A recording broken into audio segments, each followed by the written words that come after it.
আসসালামু আলাইকুম বন্ধুরা। তো আমরা প্রতিনিয়তই কিন্তু শাহী পেঁপের আপডেট দিচ্ছি। তো আজকে আমাদের এক কাকার বাগানে চলে আসলাম।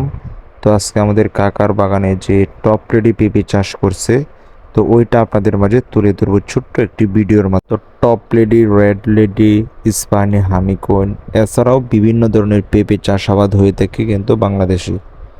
তো আমরা কিন্তু প্রতিনিয়তই শাহী পেঁপে আপনাদেরকে দেখিয়ে আসছি। তো আজকের এই ভিডিওতে যেটা দেখতে পাচ্ছেন সেটা হচ্ছে টপ রেডি। তো এটা তারা এখন আমরা যেহেতু কাঁচা বিক্রি করতেছি শাহী পেঁপে, তারা এই টপ রেডি পেঁপেগুলো একদম পাকিয়ে তারপর কিন্তু এগুলো বিক্রি করবে। তো এখনও কিন্তু পাকার উপযুক্ত হয় নাই।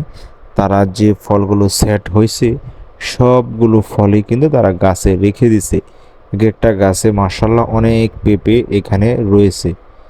তো প্রতিটি গাছই কিন্তু দেখতে পাচ্ছেন আপনারা মার্শাল্লাহ অনেক পেঁপে কিন্তু এখানে রয়েছে।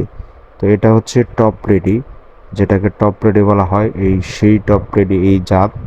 তো মানে এখানে দুই ধরনের চারা কিন্তু যার কাছ থেকে আনছে তারা কিন্তু কিছু চারা মিস্টেক করে ফেলছে, যার ফলে কিন্তু এই বাগানের মধ্যে কিছু পেঁপে গাছ অন্যরকম হয়েছে।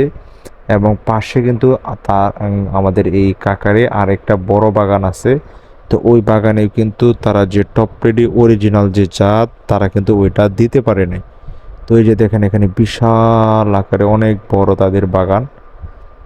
তো এখানে দেখেন যে মার্শাল্লাহ এগুলো ভালো আছে, কিন্তু মাঝে মধ্যে তারা এমন জাত প্রোভাইড করেছে, মানে যার কাছ থেকে তারা চারা ক্রয় করেছে তারা তাকে টাকা ঠিকই নিচ্ছে, বাট চারাগুলো কিন্তু যে অরিজিনাল চারা তারা ওইটা প্রোভাইড করতে পারে নাই।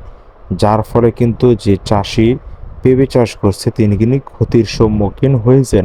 এই যে আপনারা এখানে ভালো করে লক্ষ্য করে দেখেন যে প্রত্যেকটা গাছই জানি কীরকম, এক একটা এক এক জাত সম্পূর্ণ ভিন্ন।